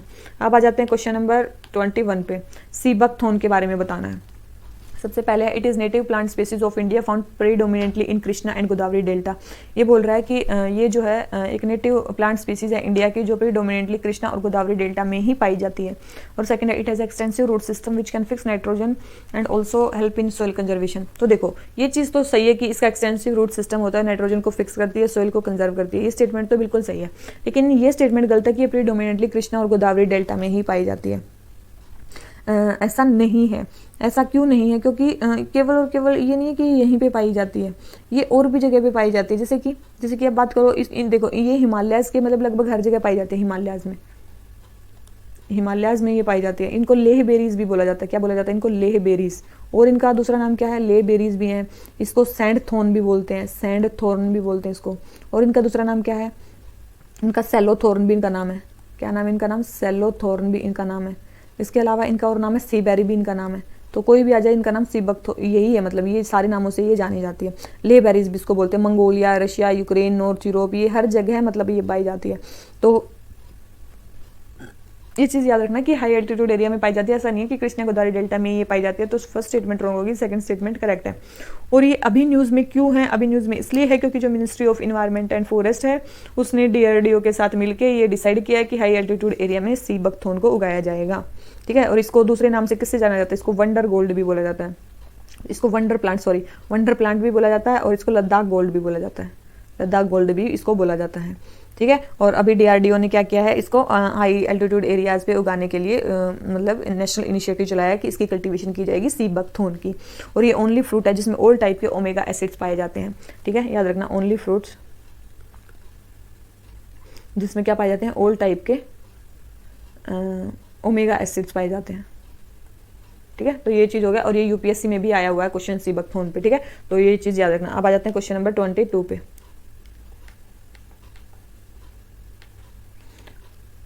क्या है, he is known as father of Indian ornithology. देखो अगर आपको पता होगा तो आपको पहले ही पता होगा कि फादर ऑफ इंडियन ऑर्निथोलॉजी कौन है, आपको नीचे पढ़ने की जरूरत भी है, नहीं तो आप पढ़ भी सकते हो। The best seller from his collection include book of Indian birds भी इसने लिखी है, the handle book of birds of Indian and Pakistan भी इसने लिखी है, इवास की feature of Bombay Natural History Society and one help to create, क्या क्रिएट किया इसने, Bharatpur bird sanctuary and Ranganathittu bird sanctuary, ये दोनों भी इन्होंने ही क्रिएट की, इनकी हेल्प से क्रिएट हुई। तो ये सारी चीजें किसके बारे में सही है, सलीम अली। ठीक है, सलीम अली को बोला जाता है फादर ऑफ इंडियन ऑर्निथोलॉजी। ठीक है, तो ये चीज़ आपको याद ही करनी होगी, इसमें तो कोई चीज़ है ही नहीं जो अलग हो। ठीक है, तो ये इसका आंसर हो गया सी। अब आ जाते हैं क्वेश्चन नंबर 23 पे। The number of relative abundance of species found in a given biological organization refers to. Relative number and relative abundance of species को क्या बोलते हैं किसी भी एरिया में? Species diversity. किसी स्पीसीज के अंदर किस टाइप की वैरायटीज उसको क्या बोलेंगे? Genetic diversity. ये विद इन स्पीसीज हो गया, विद इन स्पीसीज हो गया। और इकोसिस्टम में तो इकोसिस्टम की डाइवर्सिटी। ठीक है, अब आ जाते हैं क्वेश्चन नंबर 24 पे। क्या बोलता है? अग्नि 5 बैलिस्टिक मिसाइल के बारे में बताना है। It has maximum range of 1000 kilometre. ऐसा नहीं है, इसकी मैक्सिमम रेंज कितनी है? 5000 किलोमीटर है। ठीक है, कितनी है? 5000 किलोमीटर है। तो फर्स्ट स्टेटमेंट रॉन्ग हो गई। ठीक है, अब आ जाते हैं कि अग्नि 5 क्या सरफेस टू एयर मिसाइल है? नहीं, ये कौन से सरफेस टू सरफेस मिसाइल है? तो सेकंड स्टेटमेंट भी हमारी रॉन्ग हो गई। तो इसका आंसर क्या आ गया हमारा? सी। ठीक है, it is a nuclear capable missile. ये न्यूक्लियर कैपेबल मिसाइल है, बैलिस्टिक मिसाइल है, सरफेस टू सरफेस मिसाइल है, 5000 किलोमीटर दूर की है। इसको कैनिस्टर्ड मिसाइल भी बोलते हैं। इसको क्या बोलते हैं? कैनिस्टर्ड मिसाइल भी इसको बोला जाता है। ठीक है, और ये न्यूक्लियर कैपेबल मिसाइल है जिसके वॉरहेड जो होता है वो 1500 kg का होता है। ठीक है, और लॉन्च वेट इसका जो होता है 50,000 kg का होता है। ठीक है, 50,000 kg का इसका वो होता है, लॉन्च वेट होता है। और इसके अलावा कैनिस्टर्ड मिसाइल इसको क्यों बोला जाता है? इसका मतलब होता है कि जो मिसाइल है वो रोड, रेल, प्लेटफॉर्म कहीं से भी इसको लॉन्च किया जा सकता है। ठीक है, surface to surface air missile होती है, ये आपको याद रखना होगा। इसके अलावा मैंने एक और चीज़ बताई थी, किस प्रोग्राम के अंडर बनाई जा रही है? Integrated guided missile development programme के अंडर बनाई जा रही है, जो APJ अब्दुल कलाम ने स्टार्ट किया था। ठीक है, 5 मिसाइल इसके अंडर डेवलप की जा रही है, और उन 5 मिसाइल्स का नाम क्या है? ठीक है, उनमें से 5 मिसाइल्स का नाम क्या है? उनका 5 मिसाइल का नाम है PATNA, पटना। ठीक है, पटना कौन सा है? सबसे पहले पृथ्वी। ठीक है, पृथ्वी क्या है? ये शॉर्ट रेंज मिसाइल है और सरफेस टू सरफेस मिसाइल है। ठीक है, उसके बाद है हमारी अग्नि। अग्नि अभी देख लिया, सरफेस टू सरफेस है और देख लिया हमने। ठीक है, उसके बाद है त्रिशूल। त्रिशूल जो है सरफेस टू एयर मिसाइल है। ठीक है, उसके बाद है हमारी नाग। नाग 3rd generation anti tank missile है, एंटी टैंक मिसाइल है। ठीक है, उसके बाद जो हमारी है आकाश, लास्ट में आकाश, ये सरफेस टू एयर मिसाइल है। ठीक है, तो याद रखना ये 5 मिसाइल्स जो हैं ये integrated guided missile development programme के अंडर डेवलप की जा रही है हमारी। ठीक है, तो इसी के अंडर हमारी अग्नि है, और अग्नि का 5th वेरिएंट अभी आ चुका है। तो ये जो अभी न्यूज़ में चल रहा है कि ये क्या क्या कैपेबिलिटी है इसकी। अब जाते हैं क्वेश्चन नंबर 25 पे। स्नो लेपर्ड के बारे में हमें बताना है, कहाँ कहाँ मिलेगा। ठीक है, किस किस नेशनल पार्क में स्नो लेपर्ड मिलेगा? Hemis National Park, Dachigam National Park. देखो, हेमिस नेशनल पार्क कहाँ पे है? लद्दाख में। डचिंगम नेशनल पार्क कहाँ पे है? जम्मू एंड कश्मीर में। गंगोत्री कहाँ पे है? ये उत्तराखंड में है। और गोविंद पशु ये भी कहाँ पे? ये भी उत्तराखंड में है। तो ये याद रखना, स्नो लेपर्ड इन सब जगहों पे पाया जाता है, लद्दाख में भी, जम्मू कश्मीर में भी, उत्तराखंड में भी। और इसके अलावा कहाँ कहाँ पाया जाता है? सिक्किम में भी पाया जाता है, और अरुणाचल में भी पाया जाता है, और इसके अलावा हिमाचल प्रदेश में भी पाया जाता है। ठीक है, तो इन 3 स्टेट्स में और भी पाया जाता है। तो यहाँ के भी अगर नेशनल पार्क लिखे होते तो वहाँ पे भी वो मिलता स्नो लेपर्ड। ठीक है, तो इसका आंसर क्या हो गया? डी। इन सारी जगहों पे जो है वो हमारा स्नो लेपर्ड पाया जाता है। और स्नो लेपर्ड का जो IUCN स्टेटस है वो क्या है? वल्नरेबल। वो क्या है? वल्नरेबल। ठीक है, तो वो किस कैटेगरी में आता है? वल्नरेबल कैटेगरी में आता है। तो हमारा जो क्वेश्चन नंबर 25 है वो कंप्लीट हो जाता है। आ जाते हैं क्वेश्चन नंबर 26 में। क्या बोलता है? स्ट्रेट ऑफ हॉर्मुज किस किस को कनेक्ट करती है? स्ट्रेट ऑफ हॉर्मुज किस किस को कनेक्ट करती है? तो रेड सी और मेडिटेरियन सी को कौन करती है? Swiss canal. ठीक है, और पर्शियन सी और गल्फ ऑफ ओमान को, पर्शियन गल्फ और गल्फ ऑफ ओमान को ही करती है, बिल्कुल ये करते कौन है? Straight of Hormuz. इसके बाद रेड सी और डेड सी को नहीं कोई कनेक्ट करता है। ठीक है, याद रखना। और पर्शियन गल्फ ऑफ रेड सी का कोई कनेक्शन ही नहीं है। ठीक है, तो ये हो गया हमारा आंसर बी। ठीक है, तो स्वेज कैनाल इसको कनेक्ट करती है। एक है रेड सी और gulf of Aden. Gulf of Aden इसको कौन कनेक्ट करता है? बब अल मंदाब स्ट्रेट। ठीक है, ये तो आपने देखा ही होगा, ये वाला। ठीक है, तो यहाँ पे कौन सी है? Straight of Hormuz. और यहाँ पे कौन सी है? यहाँ पे स्ट्रेट ऑफ हॉर्मुज, और यहाँ पे कौन सी है? बब अल मंदाब। ठीक है, तो ये स्ट्रेट है यहाँ पे। तो ये चीज़ याद रखना, ये यहाँ पे अफ्रीका आ जाता है। तो ये है स्ट्रेट्स यहाँ पे।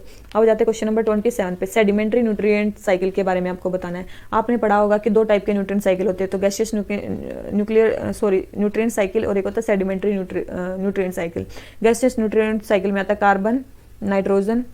ठीक है, कार्बन, नाइट्रोजन ये आते हैं किसमें?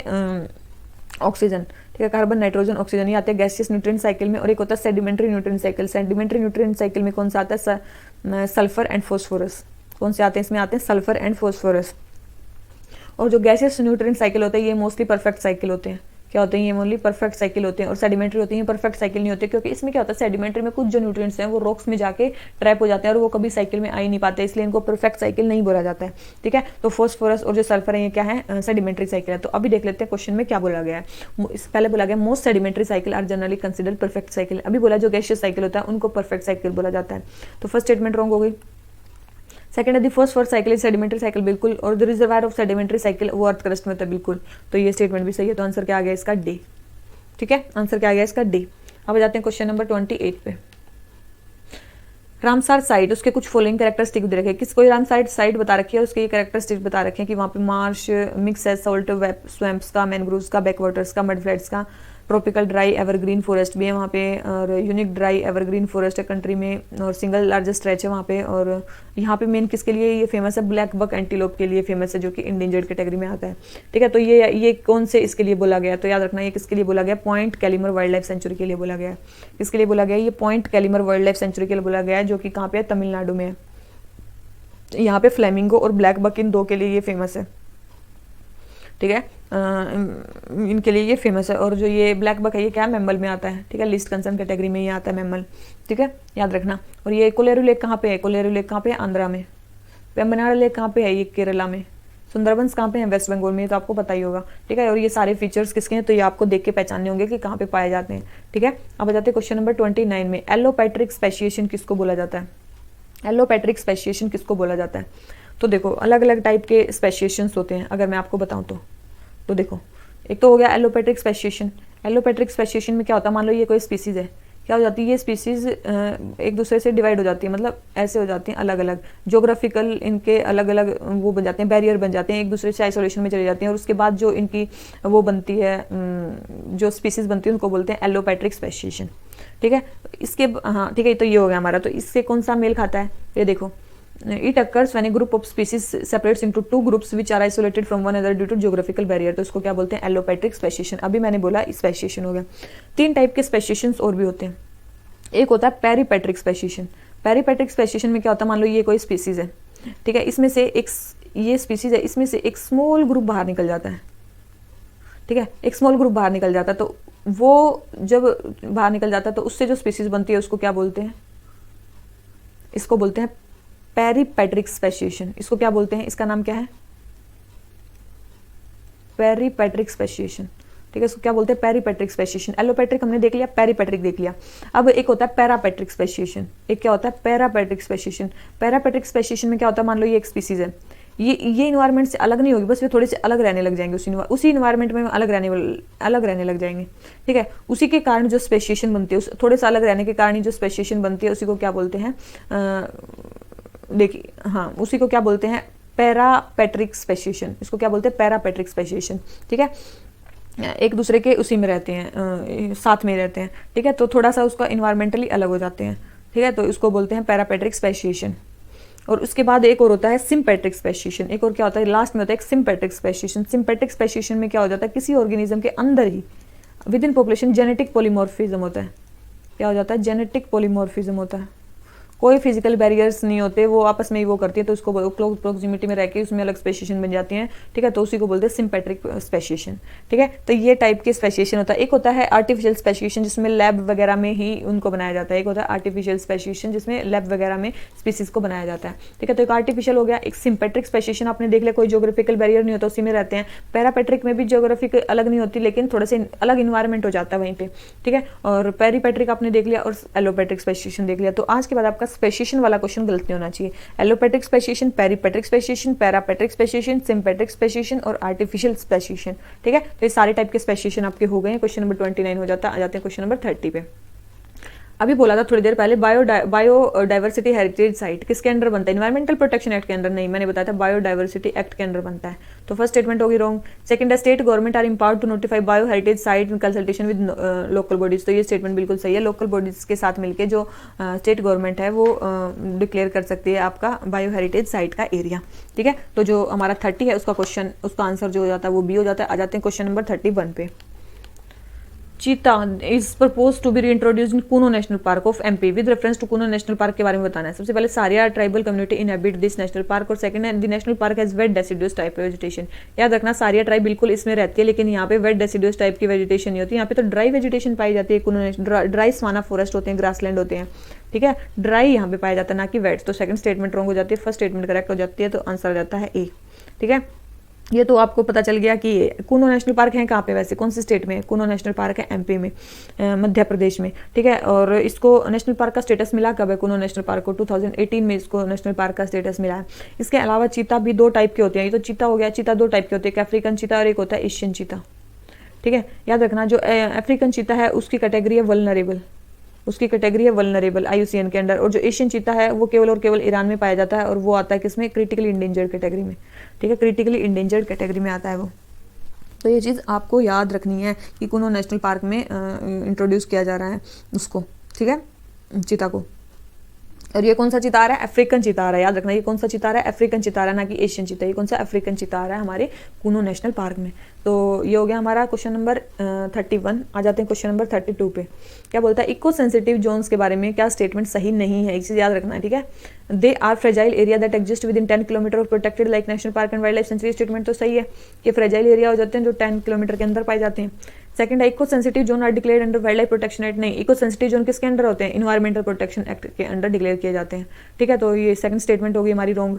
थर्ड है, all kind of human activities except agriculture are prohibited in eco sensitive zone. Eco sensitive zone में ऐसी एक्टिविटीज प्रोहिबिटेड होती हैं जो वाइल्ड लाइफ के लिए नुकसानदायक होती हैं, जैसे कि केमिकल एक्सप्लोजन हो गया, पोल्यूशन जो चीज क्रिएट करती है वो एक्टिविटीज। लेकिन एग्रीकल्चर से कोई पोल्यूशन क्रिएट नहीं होता है और हॉर्टिकल्चर से भी कोई पोल्यूशन क्रिएट नहीं होता, तो ये एक्टिविटीज वहाँ पे प्रोहिबिटेड नहीं है। तो इसका मतलब ये स्टेटमेंट भी हमारी रॉन्ग हो गई। तो सेकंड स्टेटमेंट भी रॉन्ग है हमारी, थर्ड भी रॉन्ग है। तो देख लो कहाँ पे बी आ गया हमारा।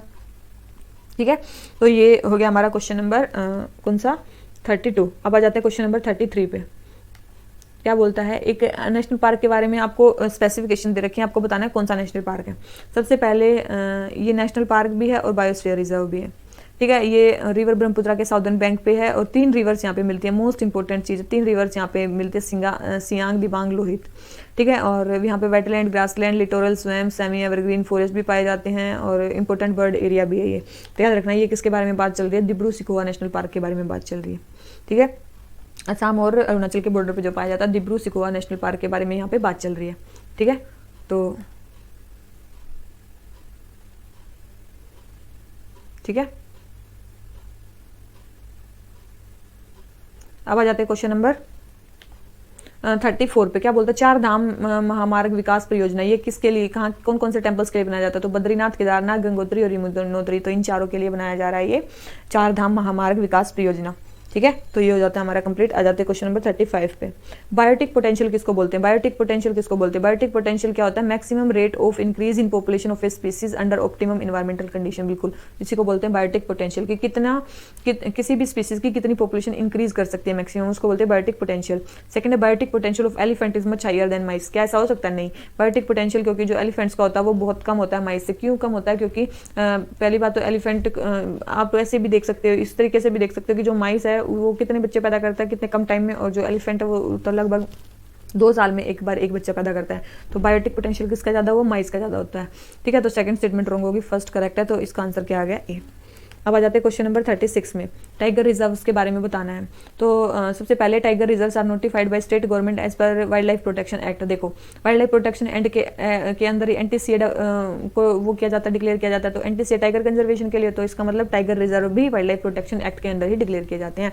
तो ये स्टेटमेंट बिल्कुल सही है, तो फर्स्ट स्टेटमेंट सही है। अब आ जाते हैं second, no alteration of boundary of tiger reserve can be made except on recommendation of tiger conservation authority and national board of wild life. तो इन दोनों से ये भी स्टेटमेंट बिल्कुल सही है कि कोई भी आप बाउंड्री में अल्टर नहीं कर सकते टाइगर रिजर्व के जब तक टाइगर कंजर्वेशन अथॉरिटी या फिर national board of wild life की परमिशन ना हो। ठीक है, तो फर्स्ट एंड सेकंड हो गया करेक्ट, तो आंसर क्या आ गया इसका, सी। ठीक है, ये मैं आपको करवा भी चुकी हूँ। और इसके अलावा एक प्रोजेक्ट टाइगर भी चल रहा है, वो भी बताया था, सेंट्रली स्पॉन्सर्ड स्कीम है। कब चला था, 1973 में चला था। एक था प्रोजेक्ट क्रोकोडाइल, वो कब चला था, 1975 में, फर्स्ट क्वेश्चन में जो मैंने करवाया था। ठीक है, तो जो हमारा क्वेश्चन नंबर 36 हो जाता है वो हो जाता है कंप्लीट। अब आ जाते हैं क्वेश्चन नंबर 37 पे। बताना है किस दो स्टेटमेंट दे रखे हैं। No two species in a habitat can have the same ecological niche. देखो इकोलॉजिकल निके क्या होता है, किसी भी स्पीसीज का कोई स्पेसिफिक इकोलॉजिकल निके होता है, तो कोई भी टू स्पीसीज का सेम इकोलॉजिकल निके नहीं हो सकता। बिल्कुल सही स्टेटमेंट है ये तो, कि मतलब इकोलॉजिकल निके तो हर एक स्पीसीज का अलग ही होता है, ठीक है, तो ये स्टेटमेंट सही है। अब आ जाते हैं क्वेश्चन नंबर सेकंड स्टेटमेंट पे। If wetland is a type of इकोक्लाइन या इकोटोन, बिल्कुल एक वेटलैंड एक टाइप का इकोक्लाइन या इकोटोन ही होता है। थर्ड है इकोटाइप। इकोटाइप क्या होती है, एक पॉपुलेशन होती है जो अडप्टेड होती है किसी के लोकल इन्वायरमेंट कंडीशन में, तो ये भी बिल्कुल सही है, किसी लोकल इन्वायरमेंट कंडीशन में जो पॉपुलेशन अडप्ट होती है उसको बोलते हैं इकोटाइप। तो तीनों ही स्टेटमेंट सही है, तो आंसर क्या आ गया, सी, ठीक है। तो तीनों ही स्टेटमेंट इसके बारे में सही दे रखी थी इको इसके बारे में। अब जाते हैं क्वेश्चन नंबर 38 पे। क्या बोलता है, बर्ड स्पीसीज और रीजन, कौन सी बर्ड स्पीसीज किस रीजन में पाई जाती है। अब सबसे पहले आता है ग्रेट इंडियन बस्टर्ड, ये कहाँ पाया जाता है, राजस्थान में पाया जाता है, सबको पता होगा। फिर अब ब्लैक नेक्ड क्रेन, ये कहाँ पाया जाता है, ये लद्दाख में ही पाया जाता है, ये स्टेटमेंट भी बिल्कुल सही है। ये लद्दाख का स्टेट बर्ड भी इसको डिक्लेयर किया गया है। और इसकी अगर कैटेगरी की बात करें तो किस में आती है, नियर थ्रेटेंड स्पीसीज में आती है। और ग्रेट इंडियन बस्टर्ड किस में आता है, क्रिटिकली इंडेंजर्ड में आता है। और जर्डन कुजियर ये किस में आता है, ये भी क्रिटिकली इंडेंजर्ड में आता है। और जर्डन कुजियर मेनली कहाँ पाया जाता है, अरुणाचल में नहीं पाया जाता, ये केवल और केवल आंध्र प्रदेश में पाया जाता है, ठीक है। जर्डन कुजियर कहाँ पे पाया जाता है, only and only Andhra Pradesh में पाया जाता है। और वहाँ पे भी एक सेंचुरी है जिसका नाम है Sri Lanka Malleswara sanctuary, wild life sanctuary, Sri Lanka Malleswara wild life sanctuary, Sri Lanka Malleswara wild life sanctuary, ठीक है, उसमें पाया जाता है आंध्र प्रदेश में ही, ठीक है। तो जो हमारा ये क्वेश्चन है, फर्स्ट स्टेटमेंट रॉन्ग है और सेकेंड एंड थर्ड सही है, तो आंसर क्या आ गया इसका, सी, ठीक है। आ जाते हैं क्वेश्चन नंबर 39 पे। क्या बोलता है, अवार्ड्स के बारे में। अब की बार अगर अवार्ड से क्वेश्चन आए हैं तो इसमें भी डाल दिए हैं, ठीक है। पहला है among the Padma awards Padma Shri is the highest honour, ऐसा नहीं है, ये स्टेटमेंट रॉन्ग है। क्यों, क्योंकि क्या नाम लेते हैं, पद्म विभूषण है, कौन सा, पद्म विभूषण। अब आ जाते हैं क्वेश्चन नंबर सेकंड पे। Self nomination is not allowed for consideration, नहीं, सेल्फ नॉमिनेशन अलाउड है, तो ये भी क्वेश्चन स्टेटमेंट रॉन्ग होगी, इसने बोला था नॉट अलाउड, तो सेकंड भी रॉन्ग होगी, तो फर्स्ट भी रॉन्ग है, सेकंड भी रॉन्ग है, तो आंसर क्या आ गया, डी। थर्ड देख लेते हैं, doctors and scientist working in government PSUs are not eligible. देखो गवर्नमेंट पीएसयूज में जो भी काम करते हैं वो अलाउड नहीं है, except doctor and government scientist, except doctors and scientist, जो भी पीएसयू में काम करते हैं वो अलाउड नहीं है, तो ये स्टेटमेंट भी हमारी रॉन्ग हो जाती है। तो तीनों ही स्टेटमेंट रॉन्ग होगी, तो आंसर क्या आ गया हमारा, डी, ठीक है। और जाते हैं क्वेश्चन नंबर 40 पे। कराकल के बारे में बताना है। ये मीडियम साइज्ड वाइल्ड कैट है जो एंडेमिक है इंडियन सब कॉन्टिनेंट में ओनली, ऐसा नहीं है केवल और केवल ये इंडियन सब कॉन्टिनेंट में ही पाई जाती है, ऐसा नहीं है, ये Africa, Middle East, Central Asia, South Asia हर जगह पाई जाती है, ठीक है। और इसका जो पॉपुलेशन है वो अफ्रीका में इंक्रीज कर रही है और एशिया में देखो याद रखना हर जगह पाई जाती है, अफ्रीका में इस कराकल का नंबर जो है वो बढ़ रहा है और एशिया में जो इसका नंबर डिक्रीज कर रहा है, याद रखना, ठीक है। तो पहले स्टेटमेंट रॉन्ग होगी कि ये इंडियन सब कॉन्टिनेंट में पाई जाती है।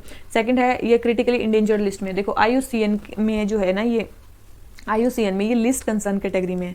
क्यों है, क्योंकि अफ्रीका में इसका नंबर बहुत ज्यादा है, काफी नंबर में है, तो ये लिस्ट कंसर्न में नहीं है, सॉरी ये क्रिटिकली इंडेंजर्ड में नहीं है, ये लिस्ट कंसर्न कैटेगरी में है क्योंकि अफ्रीका में इसका नंबर बढ़ रहा है, ठीक है। तो सेकंड स्टेटमेंट भी हमारी रॉन्ग होगी।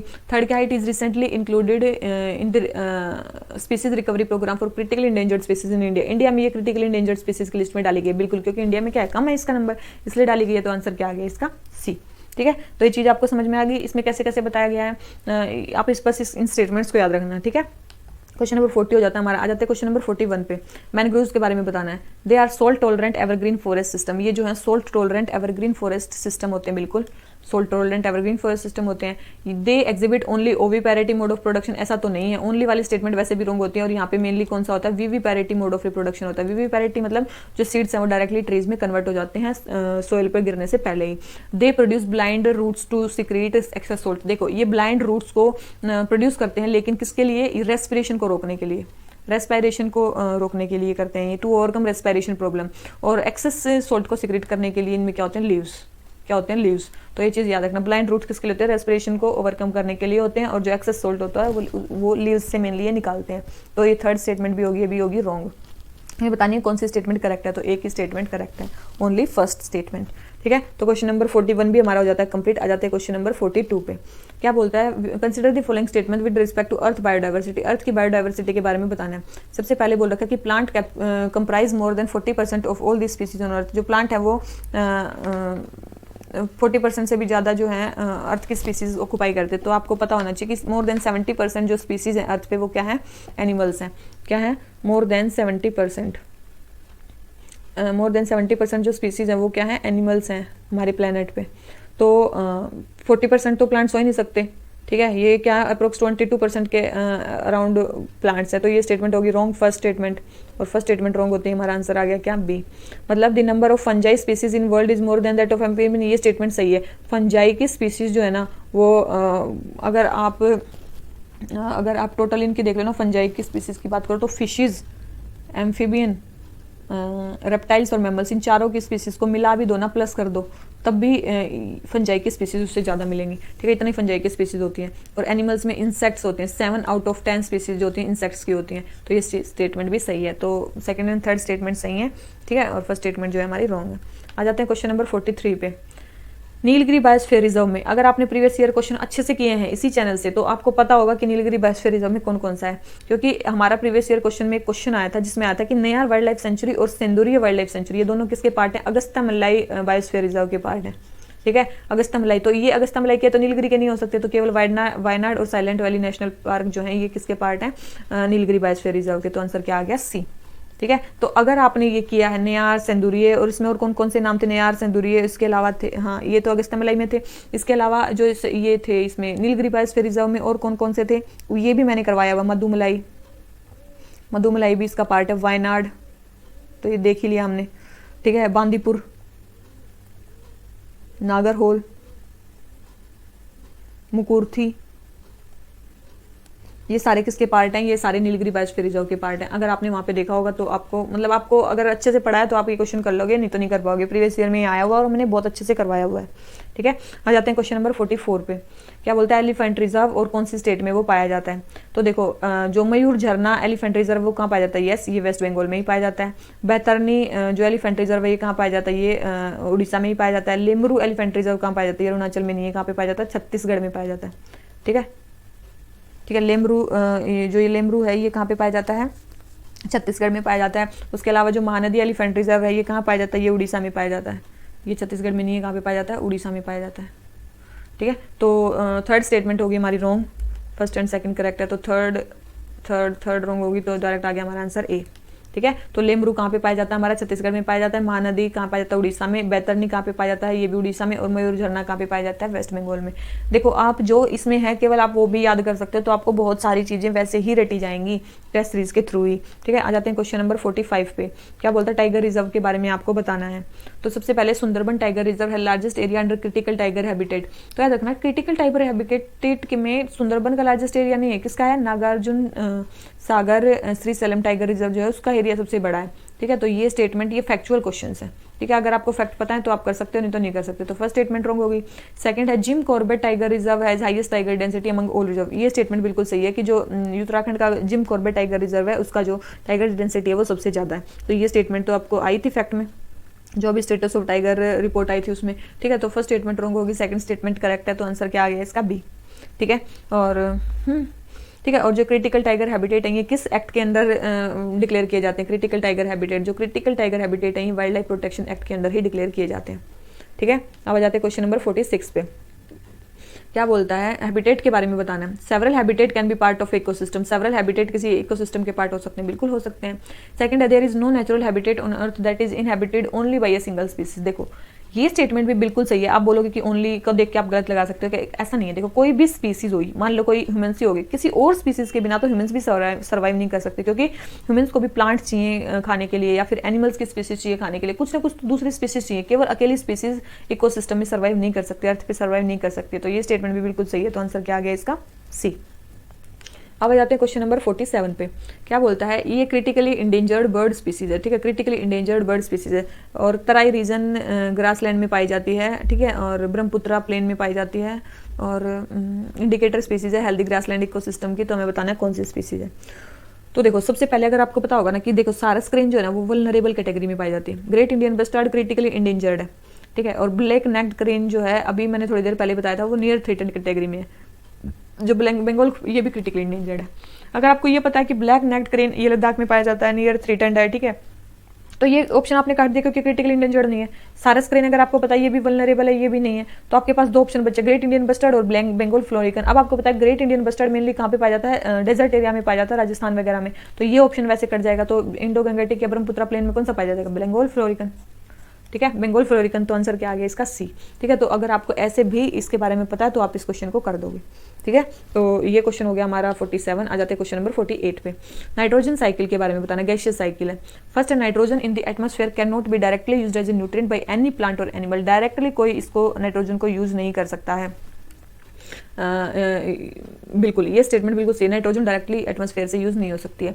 सेकंड है, ammonia can be direct source of nitrogen for some plants. Ammonia जो है वो डायरेक्ट सोर्स हो सकता है कुछ प्लांट्स के लिए। बिल्कुल, अमोनिया को यूज कर सकते हैं, डायरेक्ट नाइट्रोजन को एटमॉस्फेयर से यूज नहीं कर सकते हैं, but yes ammonia can B a source.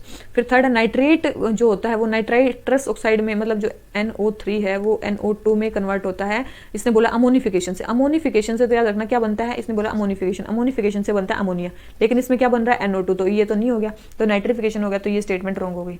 ठीक है, तो नाइट्रेट जो है वो नाइट्रस ऑक्साइड में अमोनिफिकेशन प्रोसेस से नहीं बनता है, तो थर्ड स्टेटमेंट रॉन्ग होगी। थर्ड स्टेटमेंट रॉन्ग होते ही हमारी first and second statement correct है, तो आंसर क्या आ गया हमारा बी। ठीक है, आ जाते हैं क्वेश्चन नंबर 49 पे। क्या बोलता है, Kendrapara district of Orissa was recently in news. ये न्यूज में क्यों था?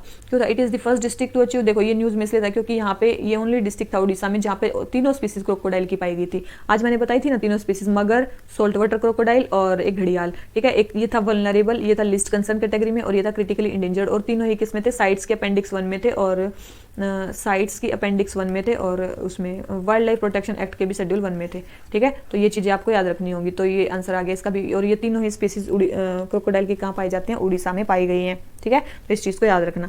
अब जाते हैं क्वेश्चन नंबर 50 पे।